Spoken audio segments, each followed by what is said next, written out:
오늘 하세나 본문은 사도행전 10장 1절에서 16절까지의 말씀입니다.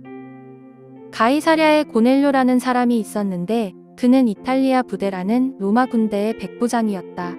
그는 경건한 사람으로 온 가족과 더불어 하나님을 두려워하며 유대 백성에게 자선을 많이 베풀며 늘 하나님께 기도하는 사람이었다. 어느 날 오후 3시쯤에 그는 환상 가운데에서 하나님의 천사를 똑똑히 보았다. 그가 보니 천사가 자기에게로 들어와서 고넬료야 하고 말을 하는 것이었다. 고넬료가 천사를 주시하여 보고 두려워서 물었다. 천사님, 무슨 일입니까? 천사가 대답하였다. 내 기도와 자선행위가 하나님 앞에 상달되어서 하나님께서 기억하고 계신다. 이제 욥바로 사람을 보내어 베드로라고도 하는 시몬이라는 사람을 데려오너라. 그는 무두장이인 시몬의 집에 묵고 있는데 그 집은 바닷가에 있다. 그에게 말하던 천사가 떠났을 때에 고넬료는 하인 2사람과 자기 부하 가운데서 경건한 병사 하나를 불러서 모든 일을 이야기해주고 그들을 욥바로 보냈다. 이튿날 저들이 길을 가다가 욥바에 가까이 이르렀을 때 베드로는 기도하려고 지붕으로 올라갔다. 때는 오정쯤이었다. 그는 배가 고파서 무엇을 좀 먹었으면 하는 생각이 들었다. 사람들이 음식을 장만하는 동안에 베드로는 황홀경에 빠져 들어갔다. 그는 하늘이 열리고 큰 보자기 같은 그릇이 내 귀퉁이가 끈에 매달려서 땅으로 드리워져 내려오는 것을 보았다. 그 안에는 온갖 네발 짐승들과 땅에 기어다니는 것들과 공중의 새들이 골고루 들어 있었다. 그때 베드로야, 일어나서 잡아먹어라 하는 음성이 들려왔다. 베드로가 대답하였다. 주님, 절대로 그럴 수 없습니다. 나는 속되고 부정한 것은 한 번도 먹은 일이 없습니다.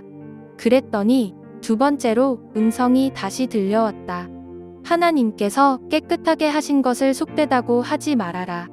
이런 일이 3번 있은 뒤에 그 그릇은 갑자기 하늘로 들려서 올라갔다. 베드로를 통해 중풍병자가 나음을 입고 죽었던 자가 살아나는 기적이 일어난 것을 보고 많은 사람들이 주님께 돌아왔습니다. 그런데 이 일이 벌어진 곳은 대부분 유대인들이 거주하는 곳이고 주님께 돌아온 자들 역시 대부분 유대인들이었을 것입니다. 그런데 오늘 본문에는 가이사랴에 사는 고넬료라는 사람이 등장합니다. 가이사랴는 욥바에서 북쪽으로 50km 떨어진 곳에 위치해 있으며 이곳에는 주로 이방인이 살고 있었습니다. 또한 고넬료는 이탈리아 부대라는 로마 군대의 백부장으로 그 역시 이방인입니다. 이제 복음이 이스라엘에게만 머물지 않고 이방인에게로 열방으로 확장되는 중요한 전환점을 맞이하고 있는 것입니다. 사실 이런 복음의 확장이 갑자기 일어난 것은 아닙니다. 누가는 9장을 마무리하면서 베드로는 여러 날 동안 욥바에서 시몬이라는 무두장이의 집에서 묵었다라고 기록했습니다. 중풍병자인 애니야가 회복되고 죽었던 다비다가 살아난 사건을 마무리 짓는 내용으로는 좀 생소하고 어색해 보입니다. 그런데 이것은 오늘부터 시작되는 이야기를 준비시키기 위함이었습니다. 무두장이는 가죽을 다루는 숭늉공입니다. 그래서 죽은 짐승을 다루는 부정한 직업으로 다른 사람들과 격리되어 살아야 했기 때문에 일반적으로 마을 밖에서 살든지 아니면 해변이나 물가에서 살았습니다. 따라서 전형적인 유대인인 베드로가 이런 부정한 사람의 집에 머문다는 것은 대단히 파격적인 일이 아닐 수 없습니다.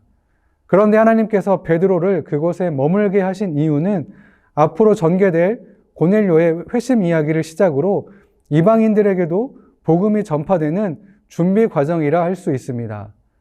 베드로와 유대인들의 입장에서는 그가 왜 무두장이의 집에 여러 날 동안 있어야 했는지 이해할 수 없을지라도 하나님의 놀라운 구원 계획이 이루어지기 위해서는 반드시 필요한 과정이었습니다. 그래서 하나님께서 때로는 내가 하고 싶지 않고 왜 해야 하는지 알 수 없는 일을 하라고 하실 때도 있지만 그럼에도 불구하고 하나님을 신뢰하고 순종할 때 분명히 우리를 통해서 하나님의 일을 이루시는 것을 볼 수 있을 것입니다.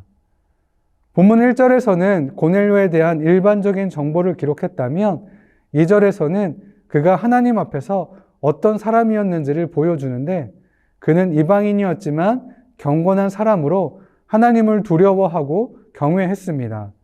고넬료와 그의 가족 전체가 유대인들처럼 모든 율법을 준수하며 유대인의 관습대로 행동했는지는 알 수 없지만 분명한 것은 고넬료와 그의 가족들은 이스라엘의 하나님을 예배하는 경건한 자들이었습니다. 또한 유대 백성에게 자선을 많이 베풀었고 늘 하나님께 기도했습니다. 이를 보아 고넬료가 하나님과 사람들 앞에서 얼마나 신실한 자였는지 알 수 있습니다. 그런 고넬료가 어느 날 오후에 기도하는데 환상 가운데 하나님의 천사를 똑똑히 보았습니다. 두려워하는 고넬료에게 천사는 내 기도와 자선 행위가 하나님 앞에 상달되어서 하나님께서 기억하고 계신다라고 말해줍니다. 상달되었다는 것은 구약시대 제사 드릴 때 제물을 올려드리는 것과 같은 의미이며 고넬료의 기도와 자선 활동은 정성껏 드려진 제물의 향기처럼 하나님을 기쁘시게 해드렸다는 것입니다. 하나님이 이것을 기억하고 계신다는 말을 들었을 때 고넬료의 마음에 기쁨과 감사와 평안이 넘쳤을 것입니다. 그리고 그 천사가 욥바로 사람을 보내어 무두장이인 시몬의 집에 묵고 있는 베드로라고도 하고 시몬이라는 사람을 데려오라고 말합니다. 그 말을 들은 고넬료는 어떤 의심도 하지 않고 바로 순종합니다. 처음에 말씀드렸듯이 욥바와 가이사랴의 거리는 대략 50km 정도 됩니다. 지금도 상당히 먼 거리인데 마땅한 교통수단이 없던 그 당시는 더욱 그랬을 것입니다. 누군지도 모르고 왜 그를 찾아야 하는지도 모르지만 고넬료는 천사의 말에 순종해서 부하와 하인을 보내어 베드로를 데려오게 합니다. 아직 예수 그리스도에 대해서 온전히 알고 있지 않는 고넬료와 그의 가정이 하나님 앞에서 드렸던 예배와 자선 행위를 하나님이 기쁘게 받으셨고 그와 그의 가정을 기억해 주셨다면 이 말씀 앞에서 그리고 천사의 말을 듣고 지체하지 않고 바로 순종했던 고넬료의 모습을 보면서 우리가 드리는 예배와 하나님 앞에서의 행동들을 돌아볼 필요가 있다는 생각이 들었습니다. 예배 드릴 때 마음을 다해서 진정으로 예배하는가? 하나님을 신뢰하고 인정하며 그분을 경외하고 있는가? 말씀에 순종하며 하나님 사랑과 이웃 사랑을 실천하고 있는가? 이런 질문 앞에서 우리 역시 하나님이 기뻐하시고 기억해 주시는 우리 모두가 되었으면 좋겠습니다. 이제 고넬료가 이런 환상을 보고 베드로를 찾기 위해 사람을 보냈을 때 베드로 역시 기도하기 위해 지붕에 올라갔습니다. 배가 고파서 무엇을 먹었으면 좋겠다는 생각을 하고 있을 때 황홀경에 빠지게 됩니다. 그리고 하늘이 열리고 보자기 같은 그릇이 내 귀퉁이에 끈이 달려서 땅으로 내려오는데 그 안에는 온갖 네발 짐승들과 땅에 기어다니는 것들과 공중의 새들이 골고루 들어 있었습니다.